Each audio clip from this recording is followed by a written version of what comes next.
Welcome to our channel. Today we how to restore Binance account via identity verification, complete guide step by step clearly. To restore your Binance account via identity verification, start by visiting the official Binance website. Log in with your registered email and password.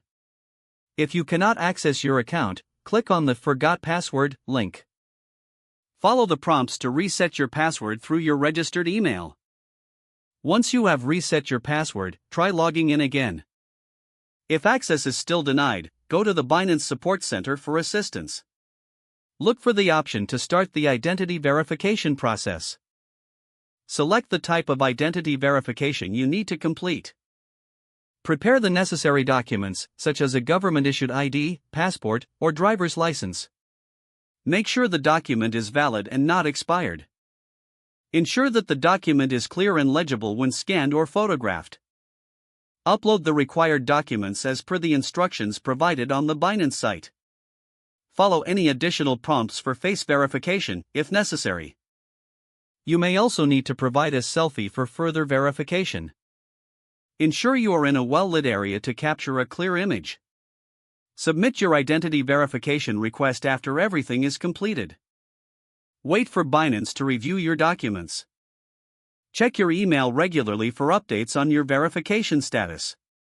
Once approved, you will regain access to your account. If your verification is denied, follow the instructions in the email for resubmission.